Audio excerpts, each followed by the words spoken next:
Vamos a hablar de diabetes tipo 1. Para hablar de diabetes tipo 1 es importante primero conocer la clasificación actual de diabetes, que tiene un núcleo fisiopatogénico y divide a las diabetes en diabetes tipo 1, diabetes tipo 2, otros tipos específicos de diabetes y diabetes gestacional. Y dentro de la diabetes tipo 1, que es la conocida como inmunomediada, tenemos dos tipos de diabetes en verdad. Una que es la inmunomediada específicamente, en donde la velocidad de destrucción de la célula beta es variable, y otra que es idiopática, que el paciente requiere insulina, tiene tendencia a la cetosis, o sea, fisiológicamente pareciera que se comporta como una diabetes tipo 1, pero tiene anticuerpos negativos, ¿sí? Bueno, dentro de lo que sería una diabetes inmunomediada tenemos dos tipos de diabetes a su vez, la diabetes tipo 1, en la cual se instala rápidamente la hiperglucemia y la pérdida de las células beta es veloz, o sea que cuando uno llega a un 80 o un 90% de pérdida de las células beta es donde se instala la hiperglucemia. Es la segunda enfermedad crónica más frecuente de la infancia y su prevalencia viene en aumento en los últimos años, alrededor de un 3% anual. Y después tenemos a la diabetes autoinmune latente del adulto, también conocida como LADA, en donde la diferencia con la diabetes tipo 1 es que si bien las dos son inmunomediadas, en el caso del LADA ocurre en forma muy progresiva y lenta, la destrucción de la célula beta, más o menos corresponden al 10% de los pacientes que fenotípicamente fueron diagnosticados como diabetes tipo 2 y retrospectivamente, haciendo un análisis de ese caso, uno detecta que es un paciente que rápidamente requirió insulina en menos de 6 meses del diagnóstico, que tiene una edad generalmente mayor a 35 años y que en general es un paciente delgado o con un índice de masa corporal por lo menos menor de 25 y suelen tener un anticuerpo anti-GAD positivo. La historia natural de la diabetes tipo 1 tiene que ver con tener una base genética en principio y después algunas situaciones ambientales que hacen que se gatille ese estímulo genético, que tienen que ver con infecciones virales. Se sabe que también hay relación con el déficit de vitamina D y con algunas alteraciones en la microbiota intestinal. Esto lleva a la progresión de la destrucción de las células beta mediadas por linfocitos T, inflamación de las células beta, de todos los islotes, y en los anticuerpos en realidad no hay relación con la destrucción. El anticuerpo es nos mide la destrucción, pero no participa en el proceso de inflamación insular. Cuando decimos que tiene la diabetes tipo 1 predisposición genética, sabemos que es una enfermedad que es poligénica y que es hereditaria, que es muy común que se asocie en gemelos idénticos y que alrededor de un 1 a un 9% de un niño que tiene padre o madre con diabetes va a heredarla. Está presente en una de cada 250 personas, es más común en hombres o niños que en mujeres o niñas, y hay algunos HLA que predisponen a su desarrollo. También dijimos entonces que sobre esa base genética tenemos predisponentes ambientales que tienen que ver probablemente con la exposición temprana a ciertos nutrientes de la dieta, como la leche de vaca, el gluten. También se cree que el amamantamiento tiene un efecto protector, o sea que hay datos a favor y en contra para todo esto, pero sobre lo que sí tenemos más información en los últimos tiempos es sobre la suficiencia de vitamina D. Entonces sabemos hoy que hay mucha relación entre la vitamina D y la inmunidad y que participa de todo este proceso, justamente disminuyendo las citoquinas proinflamatorias, aumentando las citoquinas antiinflamatorias, la suficiencia de vitamina D, y disminuye incluso los autoanticuerpos típicos de la enfermedad. Dentro de la historia natural de la enfermedad tenemos, como dijimos, una predisposición genética y generalmente un evento precipitante, y a partir de ahí la caída de la secreción de la célula beta puede tener una velocidad variable. De acuerdo a si el paciente tiene diabetes tipo 1, dijimos que va a ser más rápida, y si el paciente tiene diabetes tipo LADA, la progresión va a ser más lenta.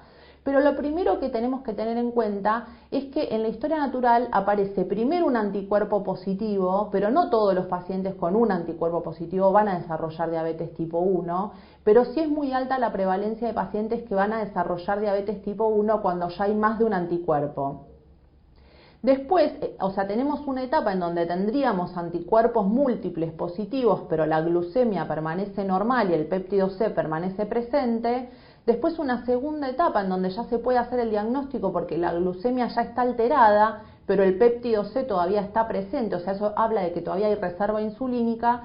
Y una última etapa en donde el péptido C está ausente, o sea que ya no hay reserva insulínica, que en esa etapa o en la etapa previa, ya con hiperglucemia, obviamente es donde aparecen los síntomas, polidipsia, poliuria, pérdida de peso. Un tercio de los pacientes con diabetes tipo 1 va a debutar con cetoacidosis diabética. El 50% va a debutar en la adultez, o sea que el 50% de la inmunomediada se puede presentar en un paciente adulto sin ningún problema, a diferencia de lo que creíamos antes que era patrimonio de los niños. Y el 50% de los adultos que debutan con diabetes tipo 1 primero son catalogados como diabetes tipo 2 por la edad, o sea que tenemos que estar muy atentos a cómo es la progresión de la enfermedad para hacer un diagnóstico diferencial. La presencia de anticuerpos vamos a tenerla en casi todos los pacientes. La verdad es que tendríamos que salir a buscar anticuerpos en el paciente que quedan dudas. No es necesario a todos los pacientes, o sea, un paciente que es niño, que es flaco y que debutó con cetoacidosis, es muy probable que sea diabetes tipo 1 y en ese paciente no es sí o sí la necesidad de realizar anticuerpos, pero sí tenemos que tener presente que es de utilidad en una persona que ya tiene antecedentes familiares, por ejemplo, hacer un seguimiento de anticuerpos pensando en que podría llegar a desarrollar. O sea que, como dijimos antes, la mayoría de las personas con un anticuerpo positivo solo no progresa a diabetes, pero cuando ya tenemos dos anticuerpos positivos, el 70% va a tener diabetes a los 10 años y el 84% va a tener diabetes a los 15 años, o sea que esos sí son pacientes que hay que hacerles un seguimiento más específico, justamente para evitar que llegue el paciente al estadio de cetoacidosis, o sea, de déficit total de insulina. Y la ADA, la Asociación Americana de Diabetes, divide a los estadios en 3 estadios, o sea, el estadio 1 es donde ya el paciente tiene múltiples anticuerpos presentes, pero no tiene ni glucemia alterada ni tolerancia alterada. El estadio 2 es donde el paciente tiene autoinmunidad y ya tiene disglucemia, o sea, glucemia alterada o tolerancia alterada, pero no diabetes. Y el estadio 3 es el paciente que ya obviamente tiene hiperglucemia, está sintomático y acá en el gráfico lo podemos ver mejor cada uno de los estadios y qué es lo que se va agregando. Diferencias entre los anticuerpos que tenemos que tener presentes.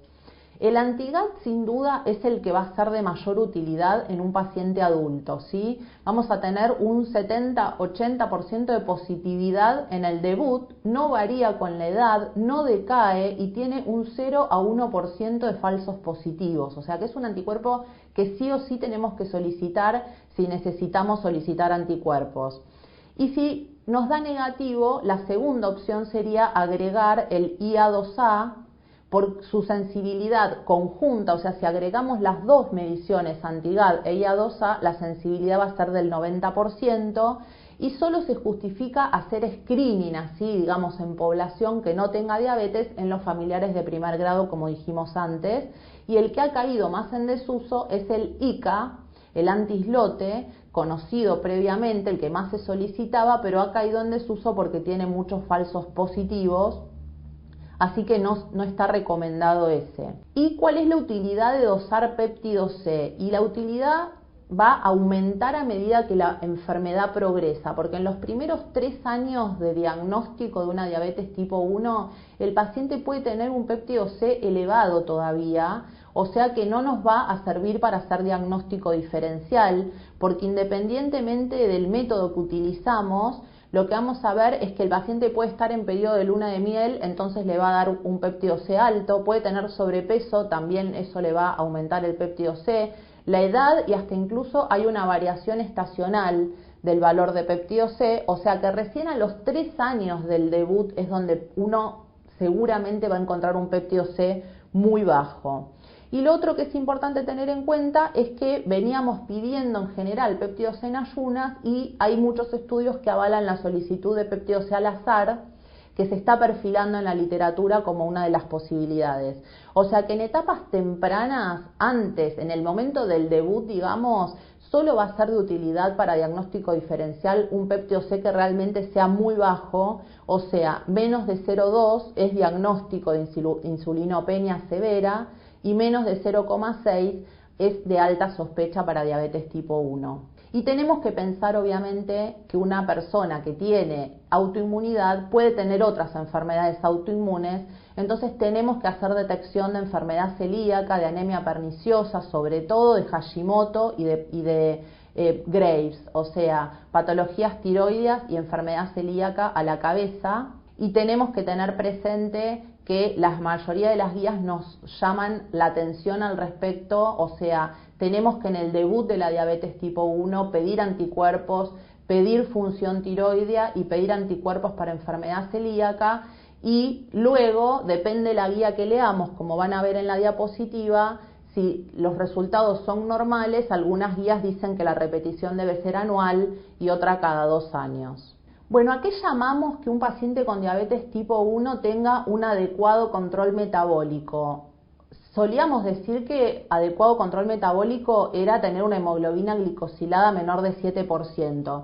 Y hoy sabemos que tenemos otras medidas que nos dan unos datos más, en realidad, certeros, y que tenemos que tener en cuenta estos 3 parámetros, ¿no? Que la hemoglobina glicosilada probablemente esté alrededor de 7%, pero hay que individualizarlo a esto, pero sobre todo que el paciente tenga baja variabilidad glucémica, que no tenga hipoglucemias, y apareció hace 2 años una nueva medición en diabetes tipo 1 que se llama tiempo en rango, y este tiempo en rango lo podemos utilizar cuando el paciente está con tecnología, o sea, con un medidor continuo de glucosa, que puede ser ubicado en un brazo, por ejemplo, es un sensor que nos va a dar idea de lo que ocurre a lo largo del día, descartando la necesidad de estar con el monitoreo cada 2-3 horas o 4 veces al día, como sucedía en un paciente con diabetes tipo 1. Las dos cosas son válidas, obviamente la tecnología es cara, entonces no está disponible para todos los pacientes, pero es importante saber que cuando el paciente tiene hipoglucemias severas, tiene indicación de tener un monitor continuo o de tener algún sensor, aunque sea del estilo del flash, y a lo que apelamos es a tener un 70% de los valores entre 70 y 180. Las guías de la ADA hace años que nos vienen diciendo que hay algunas situaciones que hacen que el control tal vez sea menos estricto. Por ejemplo, si el paciente ya tiene complicaciones crónicas, si el paciente tiene diabetes de larga data, y eso tiene que ver con evitar las hipoglucemias. Por eso no podemos fiarnos tanto de la hemoglobina glicosilada. O sea, hay algunos pacientes que en realidad en vez de poner de punto de corte 7%, tendríamos que poner 8%, y eso tiene que ver en realidad con la chance que tenga de hipoglucemia justamente. Y cuando hablamos de las mediciones de automonitoreo, debemos dividir en si van a ser en ayunas precomidas o poscomidas, y saber que todas las que sean ayunas o precomidas consideramos que los valores son normales entre 80 y 130, y que las mediciones posterior a una ingesta son normales cuando son menores de 180. Ahora, puede pasar, como vemos en la diapositiva, que tengamos dos situaciones en las cuales la hemoglobina glicosilada, como es un promedio, nos va a dar 7%. O sea, un paciente que está siempre en rango, que el máximo valor al que llega es 180, el mínimo valor al que llega es 80, 90, y también podemos ver esta otra situación en la cual el paciente también va a dar 7% de hemoglobina glicosilada, pero hay momentos del día en donde está con 45 de glucemia y otros momentos del día en donde está con 360 de glucemia. Y claro, es un promedio, entonces puede pasar, y por eso es importante que el paciente sí o sí se mida. O sea, un paciente con diabetes tipo 1 tiene que tener o monitoreo continuo o automonitoreo de glucemia, pero no podemos fiarnos solo de la hemoglobina glicosilada. Y De hecho, hoy tenemos entonces parámetros de monitoreo continuo, que acá lo que vamos a ver es justamente cómo es el informe que recibimos de los monitoreos continuos, y en este caso, por ejemplo, estamos viendo de un paciente real que tiene 30 años, 20 años de diagnóstico de diabetes, y tenemos del lado izquierdo de la pantalla todo lo que uno setea como los rangos que quisiera tener, a dónde queremos llegar. ¿A dónde queremos llegar? Como dijimos ya, a un 70% de los valores entre 70 y 180, y también queremos llegar a que haya un menor al 4% de presencia de hipoglucemias, y cuando hablamos de hipoglucemia hablamos de menos de 70 miligramos decilitro, ¿sí? O sea que acá lo que estamos viendo del lado derecho de la pantalla justamente es el informe que nos dice que Federico, por ejemplo, este paciente tiene valores menores de 70, o sea, hipoglucemia en un 5%, o sea que no está en el rango ideal, y que tiene un rango entre 70 y 180, no llega al 70%, tiene un 66% de tiempo en ese rango de glucemias, ¿sí? Después también el perfil de automonitoreo nos muestra las curvas y también le permite al paciente colocar el dato de qué fue lo que comió, cuántos hidratos de carbono comió y con cuánto corrigió, y eso es todo lo que estamos viendo en pantalla. ¿Y por qué es importante evitar las hipoglucemias en un paciente con diabetes, ya sea tipo 1 o ya sea tipo 2?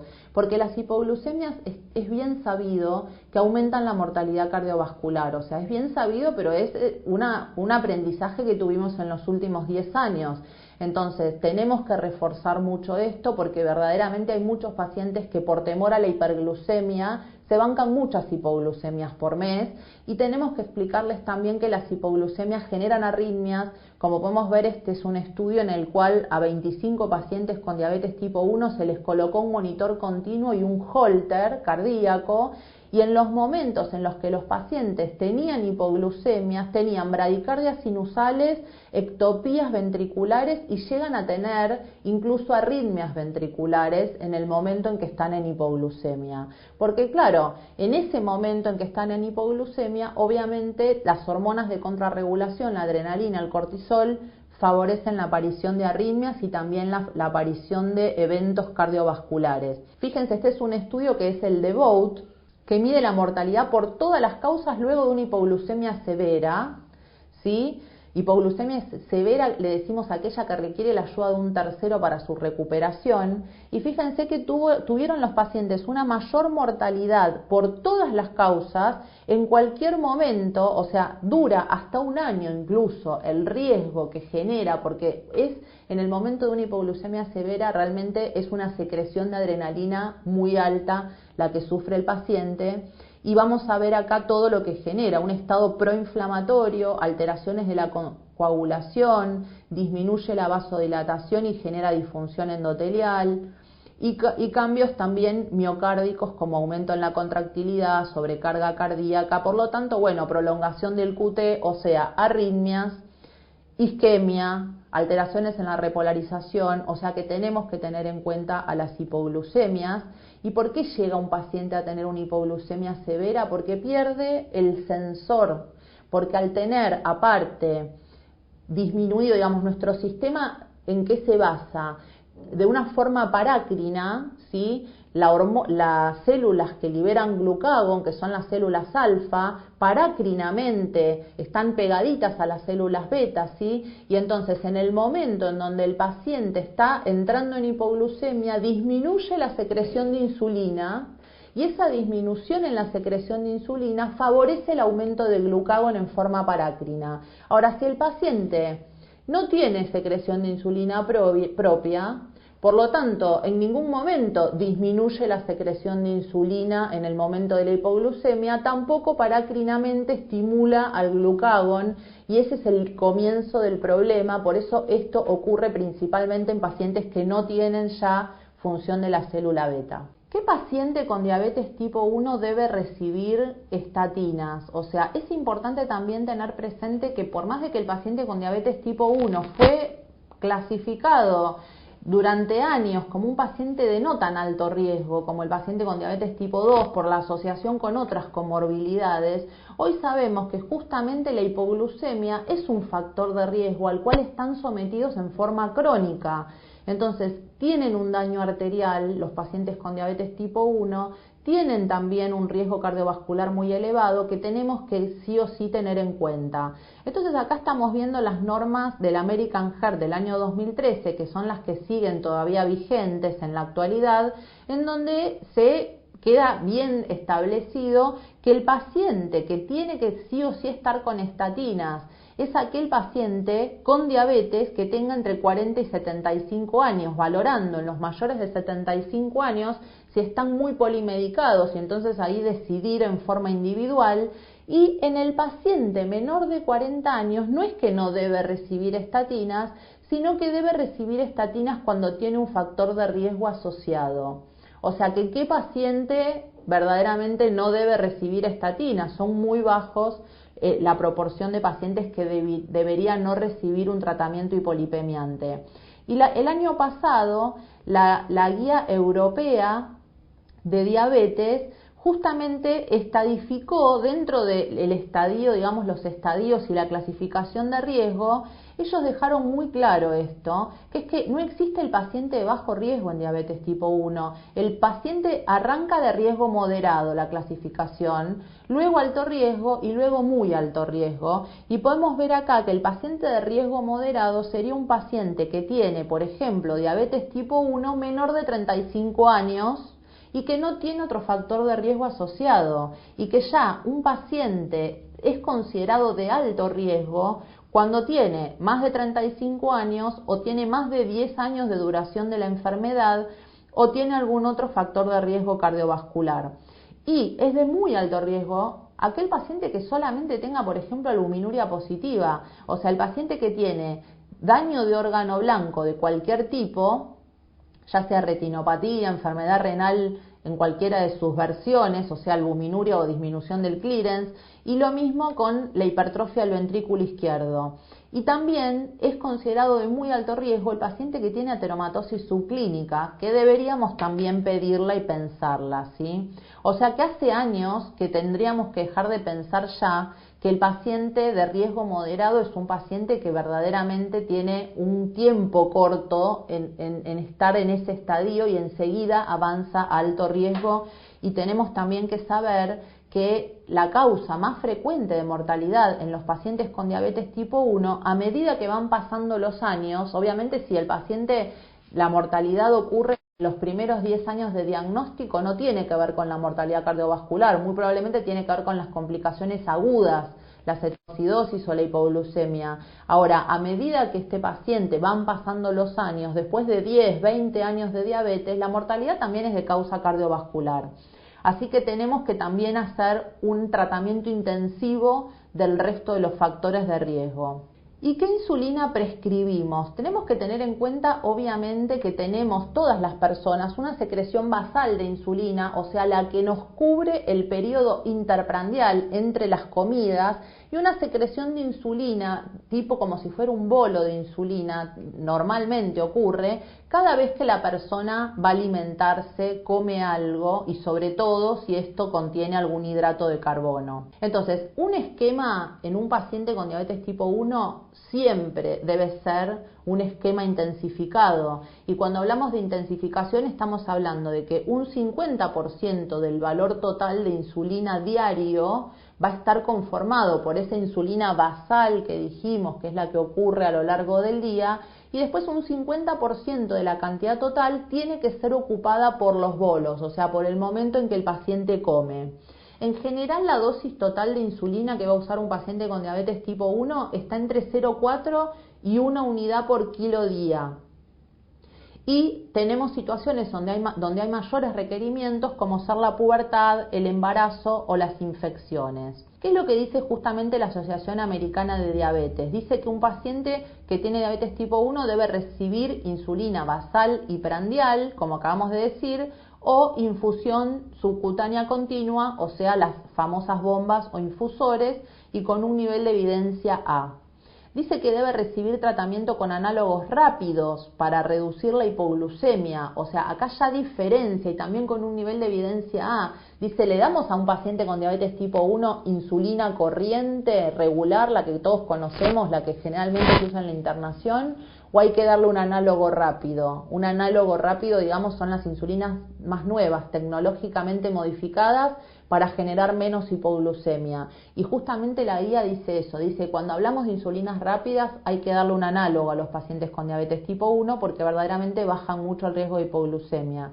Y también dice la guía que el paciente tiene que ser entrenado para adecuar la dosis de insulina a la ingesta de carbohidratos. O sea, tiene que estar entrenado para saber que lo que va a comer tiene una cantidad X de carbohidratos y en función de eso colocarse la cantidad de insulina que corresponda a ese paciente en particular. Y también dice que los monitoreos continuos de glucemia o los infusores con sensor incluido, que tienen algunos incluso corte ante la hipoglucemia, o sea, el paciente tiene una hipoglucemia y tiene un sensor que mide la glucemia en forma continua, que lo que va a hacer es cuando empieza a bajar la glucemia y uno puede programar en qué valor quiere que se corte la administración de insulina, ¿sí? Eso permiten hacerlo los infusores nuevos que tienen incluido un sensor y que son con corte ante la hipoglucemia y obviamente está indicado en un paciente que ya ha tenido una hipoglucemia severa. Y en este momento, también este año, fue aprobado el primer infusor cerrado híbrido, ¿sí? Que fue aprobado por la FDA ya en año 2020, entonces esto es como si fuera una especie de, se le dice el páncreas artificial, ¿no? Y justamente estos dos sistemas, lo que más, la importancia que tienen es la prevención de las hipoglucemias severas y sobre todo las hipoglucemias nocturnas.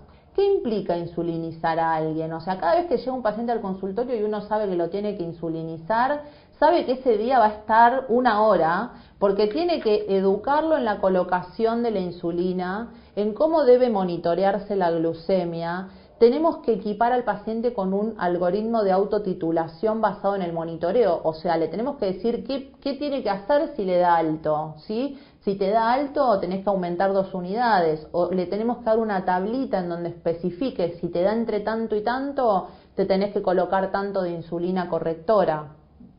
Tenemos que indicarle un plan de alimentación ese día también que sea adecuado a que se va a estar colocando insulina. Tenemos que también ese día explicarle sí o sí cómo puede llegar a sentir la hipoglucemia y qué tiene que hacer, obviamente, la prevención y el tratamiento. Dijimos que tenemos que enseñarle el día que va a empezar con insulina un paciente la técnica adecuada de colocación. Entonces eso nos va a ayudar a que el paciente no haga inyecciones intramusculares o intradérmicas, que la inyección realmente sea subcutánea. Y esto nos va a ayudar a prevenir complicaciones a posteriori que son, por ejemplo, la lipohipertrofia. O sea, si el paciente no rota adecuadamente y coloca siempre en el mismo lugar, esto lo va a conducir en el futuro a lipodistrofias que hacen que se absorba la insulina muy irregularmente o incluso no se absorba. La técnica de aplicación, ven en la diapositiva que nos muestra las zonas donde el individuo puede colocarse. Siempre la insulina debe estar colocada en forma perpendicular y lo que es importante es que el mejor lugar de absorción es el abdomen, es el que tenemos que estimular que sea donde el paciente se coloque, tomando como centro el ombligo y haciendo como si fuera una espiral y mostrándole de esa manera cómo tiene que ir rotando todos los días y que no sea siempre la colocación en el mismo sitio.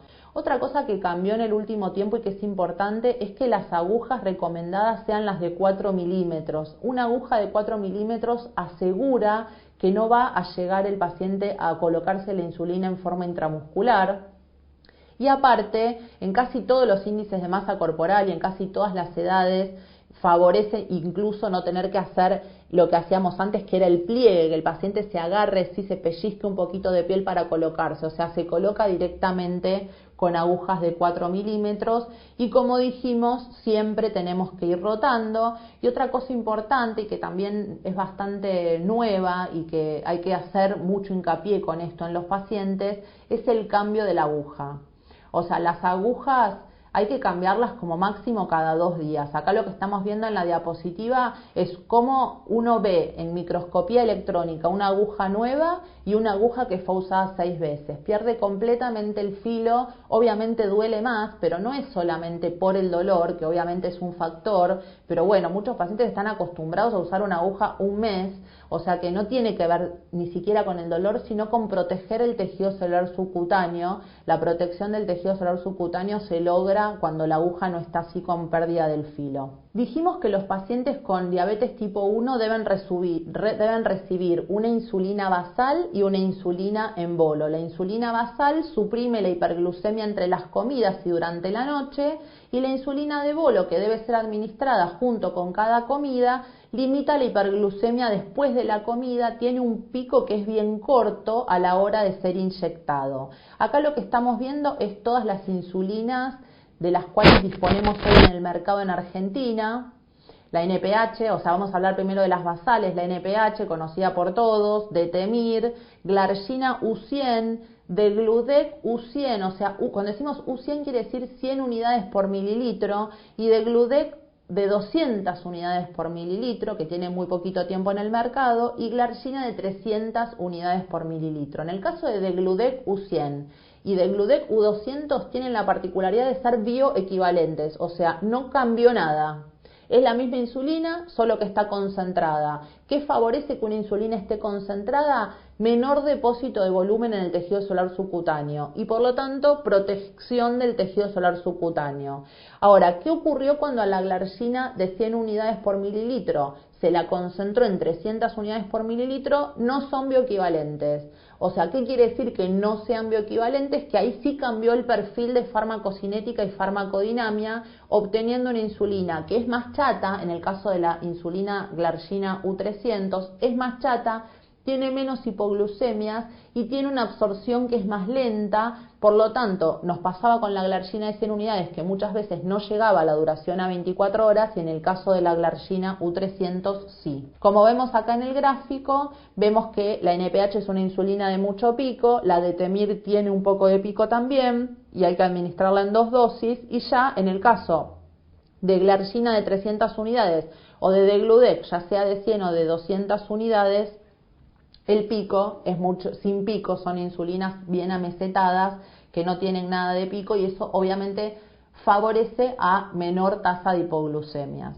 Y en el caso de los análogos o insulinas de acción tipo bolo, obviamente tenemos a la cristalina corriente o regular, conocida por todos, y luego tenemos a los análogos, ¿sí?, que tenemos hoy en el mercado, el Dispro de 100 unidades por mililitro y de 200 unidades por mililitro, que son bioequivalentes, o sea, solo reducción del volumen para una menor concentración de insulina, aspártica y glulicina. Las tres tienen una farmacocinética y una farmacodinamia muy parecida, o sea, tienen un pico de acción que es muy seguido, muy cercano, digamos, al momento de administración, lo que le permite al paciente justamente colocarse y rápidamente poder comer y no tener que esperar mucho entre la colocación y luego la ingesta, como ocurría con la insulina regular o corriente. Y fíjense también la duración, la duración de la corriente es el doble, y eso justamente es lo que favorecía la aparición de hipoglucemias tardías, que se llaman tardías a las que son luego de la ingesta. O sea, el paciente terminó de comer a las 2 de la tarde y a las 4 de la tarde todavía tiene insulina circulante de este tipo, que le predispone justamente a la aparición de hipoglucemias, y acá lo podemos ver en el gráfico, en donde vemos una insulina aspártica o Lispro, glulicina, con un pico rápido y la regular con un pico lento. O sea que cuando comparamos los análogos lentos contra la NPH, vemos que son más predecibles, menos inyecciones diarias, menos incidencia de hipoglucemias y son más leves.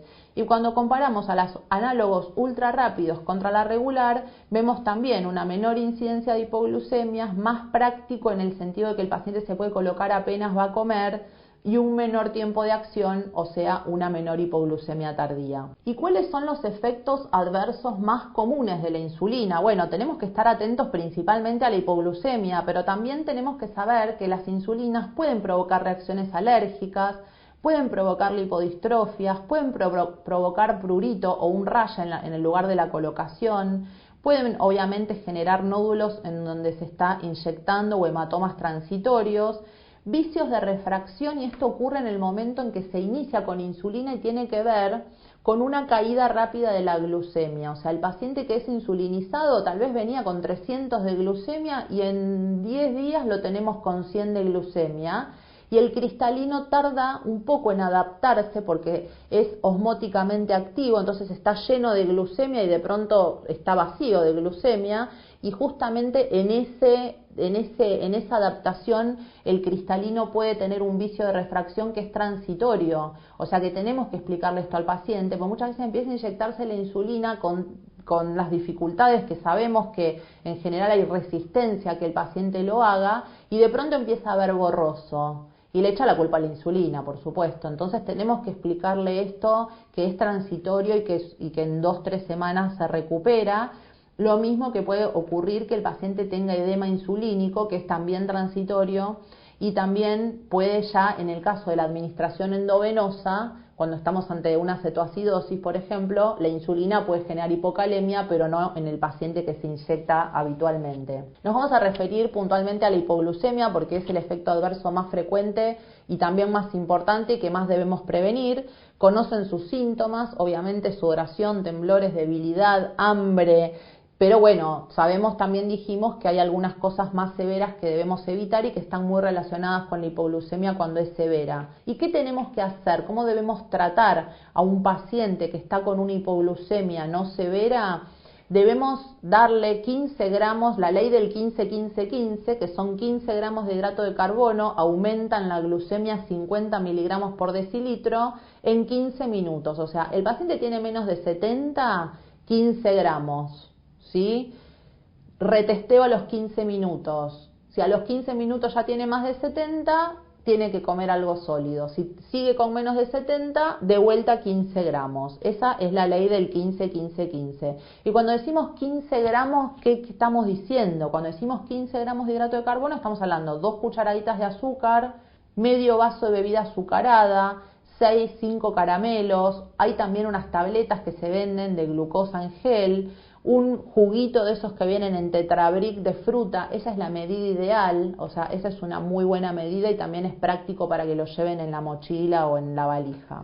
Y luego de que hizo la ingesta líquida, que es lo que lo saca rápido, velozmente de la hipoglucemia, es muy importante hacer mucho hincapié en que tiene que haber a los 15 minutos y tienen que estar separadas estas cosas, porque si no son como todos tratando de entrar por la misma puerta pelotonados. O sea, el paciente primero lo líquido, una vez que se absorbió lo líquido, esperar 15 minutos y luego lo sólido, ¿sí? Y lo sólido tiene que ver con evitar que vuelva a caer en hipoglucemia y mantener.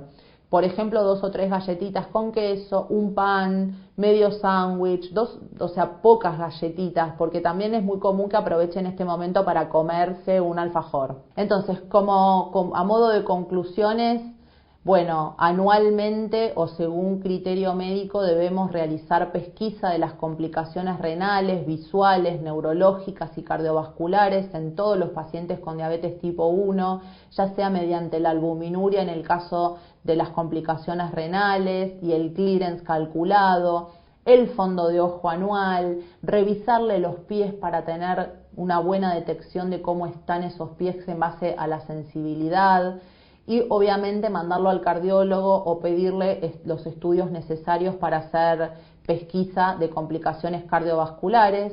Debemos considerar a la hipoglucemia como un factor de riesgo cardiovascular. Esto cambió en los últimos años, es importantísimo tenerlo en cuenta. Y el tratamiento del paciente con diabetes debe ser integral. O sea, es importante aparte que lo tome un equipo multidisciplinario en donde haya una licenciada en nutrición, en donde el médico no esté solo atento a la glucemia, sino que valore los lípidos, piense en su corazón, piense en sus riñones y no nos quedemos solo con el páncreas. Y el objetivo obviamente tiene que ser tenerle al paciente en rango, evitar las hipoglucemias, pero también evitar las hiperglucemias, y también por ahí mejorarle en todo lo que podamos su calidad de vida.